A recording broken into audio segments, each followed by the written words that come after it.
Camera fades in on a candlelit desk. An old brass alarm clock ticks. A distant wind rattles shutters. Imagine waking in the small hours. Your bedroom familiar, yet suddenly alien. The ceiling looms like the lid of a sarcophagus, and your lungs refuse the next breath. A weight not, metaphorical but solid. Ancient intelligent pins you to the mattress. You try to shout. Not a syllable escapes.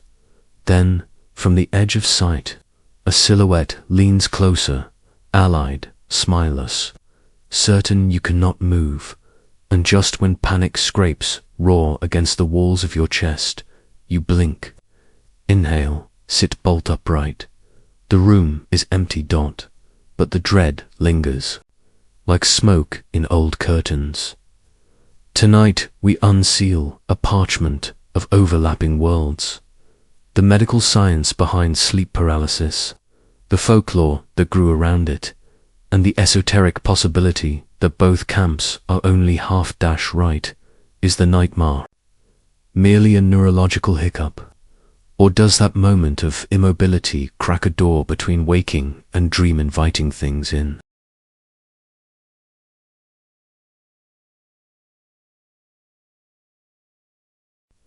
Camera fades in on a candlelit desk. An old brass alarm clock ticks. A distant wind rattles shutters. Imagine waking in the small hours. Your bedroom familiar, yet suddenly alien. The ceiling looms like the lid of a sarcophagus, and your lungs refuse the next breath. A weight not, metaphorical but solid, ancient, intelligent pins you to the mattress. Long before magnetic resonance scanners mapped the sleeping brain, sailors kept a different chart, a bestiary of nocturnal demons. They named the event Merif, from the Old Norse Mara, a crusher. Yet biology offers its own glossary. Rapid eye movement, sleep. REM is when the brain plays its most vivid cinema. During REM, the pons in the brainstem secretes a chemical command, atonia. Think of it as a full-body parking brake, preventing you from acting out your dream sword fights. Normally, atonia lifts a split second before you surface into wakefulness. But sometimes, about 1 in every 20 awakenings, the timing slips, your eyes open, senses return. Yet the parking brake refuses to disengage. You are conscious inside a paralyzed shell. Add a dose of hypnopompic hallucination imagery leaked from REM into waking vision, and the classic tableau emerges. Immobility plus a shadow at the foot of the bed. The scientific term sounds sterile-isolated, sleep paralysis with hypnopompic hallucination, but the subjective experience remains raw nightmare. Modern studies measure it in heartbeats and EEG spikes, EEG, beta-like waking rhythms overlaid lingering theta waves autonomic system. A surge of sympathetic activity, fit of flight while muscles remain locked in park duration. 20 seconds to 3 minutes. Those sufferers swear hours pass, yet data cannot erase the feeling of an external presence. In surveys, over 90% of episodes include the conviction that someone shares the room. Why would a mistimed neurotransmitter evoke beings? Travel 5 millennia, 6 continents. The script hardly changes. Greece. Ephialtes, he who leaps upon Japan. Kanashibari metal-bound, pinned like soft iron under a magnet. Nigeria. Ogun Oru, nocturnal devil.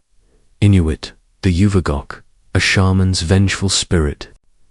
Brazil, the witch, Pisadera, standing on the chest of those who sleep supine after heavy supper. Where cultures diverge in theology, they converge in architecture. A dark threshold, a visitor, a crushing weight. Folklorists call it experiential. Source hypothesists Shared brain mechanics produce shared myths, but the mirror casts reflections both ways. Myth can shape. Experience. Tell a child enough times about the witch that sits on snoras, and, come adolescence, their atonia episode may wear the witch's face, yet some motifs resist folkloric explanation. Consider the old hag accounts of Newfoundland. Fishermen in the 1800s, witnesses described identical physical sensations and the same woman's features-hooked nose, tattered shawl despite never meeting one another. Joseph Campbell might call her an archetype. Jung would whisper shadow anima. Neuroscientists propose temporal parietal dysfunction produces an intruder hallucination. Still, the synchronicity haunts. Why her? Hermetic texts speak of a valve, chalky curtain thin as breath, separating corporeal from astral realms. Most of us pass it unconsciously each night when dreams swallow awareness. Occultists claim sleep paralysis is a mistimed exit where consciousness wakes before the silver cord retracts. In that liminal hush, two things become possible. Astral projection. The trained practitioner can roll free of the paralyzed body and explore subtler planes. Interference. Untutored minds may attract larvae thought forms, hungry for fear. Franz Bardon, 20th century. Hermeticist advised students to greet paralysis with calm. The door is open, walk, do not scream. Likewise, Tibetan yogis of the Milam dream yoga tradition treat the frozen moment as Bardo microcosm dress rehearsal for the hours after physical death. Fear shackles, lucidity, liberates. Critics ask if the phenomenon is merely biochemical. Why do meditation adepts report less paralysis? EEG comparisons show long-term meditators exit REM with smoother vagal tone. Perhaps the neural basis of those astral claims. Isabella, the London composer, 32, hears music in her sleep. One dawn she wakes paralyzed. The melody continues, but from above her pillow, as if a radio floats in midair. Neurologists note her episodes coincide with deadline weeks, high caffeine, irregular sleep. An esotericist might reply, stress weakens the etheric sheath, allowing external thought forms to bleed through. The Nairobi security guard, 47, naps in a breakroom chair. A smoky shadow intrudes, whispering in a language he claims is neither Swahili nor English. Upon waking, he sketches glyphs. Linguists fail to match them to known alphabets. EEG logs indicate micro-seizure in the left temporal lobe. Mystics point to GLOSSOLALIA-spirit-speech. Mariana, the Sao Paulo IT student, trains herself via online forums to convert paralysis into lucid dreams. By her 13th attempt, she pushes through imagined membranes and floats above her body. She reports verifying numbers on a closed laptop screen across the room. Skeptics say random chance. She says replication under controlled study awaits funding.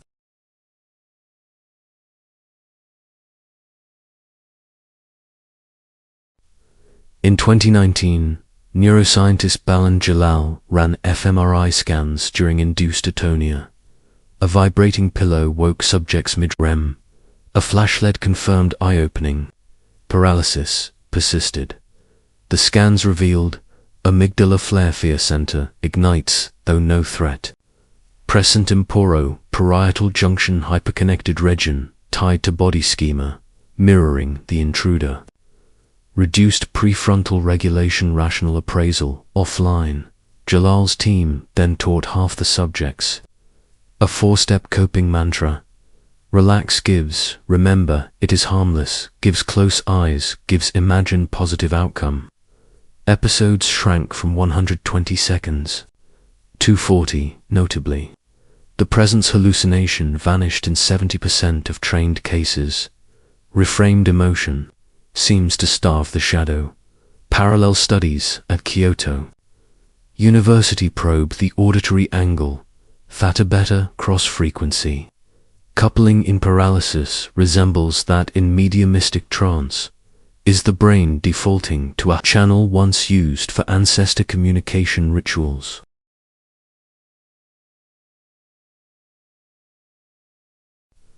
Sleep paralysis is not illness.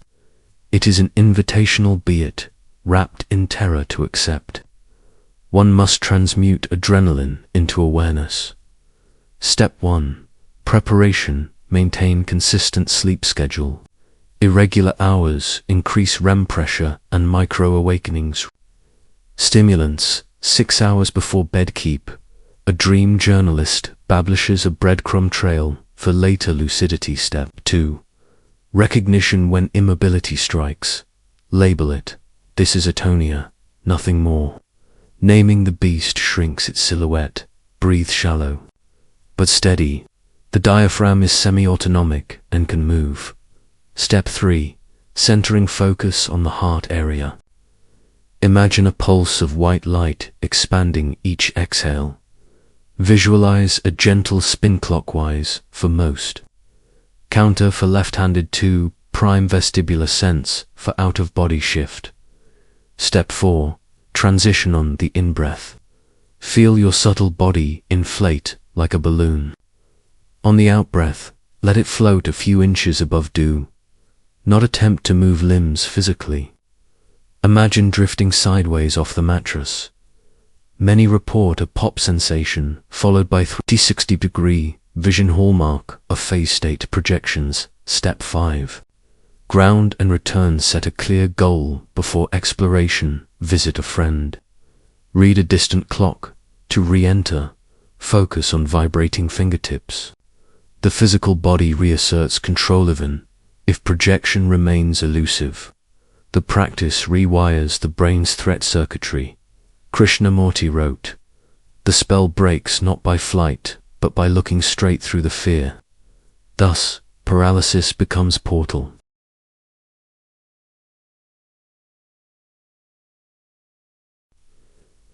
Descartes famously doubted everything but doubt itself. Forging cogito, ergo sum. Sleep paralysis challenges his certainty.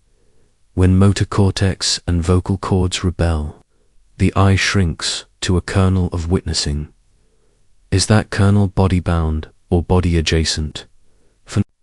Speak of the minimal self-pre-reflective awareness prior to narrative identity. During paralysis, narrative self panics, I am trapped, while minimal self simply notices. Mystics call this witness turiya.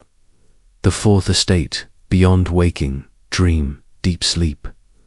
Perhaps atonia is turiya's accidental doorway, a forced meditation for the unwilling. If so, the shadow figure might be a projected contour around this witness ego's silhouette against the infinite. Scroll Reddits are paranormal and a new archetype surfaces. The hat mantle, brimmed fedora, red eyes. Digital culture propagates images at light speed. What once grew local now blooms global overnight. Are we crowdsourcing demons, or uncovering a pre-existing occupant of the collective unconscious? Hermetics suggests shadows replicate like genes. The more adaptive, emotionally salient, the wider they spread. Thus the Hat Man hops from mind to minder. Dream virus wearing noir fashion. Yet the phenomenon illustrates power of expectation. A 2023 Oxford study primed volunteers with Hatman lore before sleep lab. Incidence of brimmed intruder in subsequent paralysis doubled. Belief sculpts hallucination. But hallucination, once shared, becomes folklore. The Ouroboros eats its own tail. Each night, humanity walks a tightrope stretched between two abysses: dream and death. Sleep paralysis is the moment we look down. Some see void, some see visitors. A few learn to balance with new grace. Whether the presence is Neuron or Newman, the invitation is identical. Stay awake inside the dark. Do that. And chemical terror alchemizes into gold lucidity, self-knowledge, maybe glimpses of realms uncharted by fMRI coils, so the next time your lungs refuse and an unseen weight rules. The room, remember, the monster is made of the same night you once called refuge. Step through it, and you may find a door, out or perhaps in. Blow out the candle, but keep the ember of attention alive. The shadow might just bow and open the shelf where your hidden chapter waits. Asterisk. If tonight's exploration of sleep paralysis unsettled your unlocked new curiosity, share your own encounters below. Hit subscribe for more journeys through forbidden corridors of science, myth, and mind. And remember, the next time darkness pins you, breathe, witness, and ask, what lesson arrives holding me so still?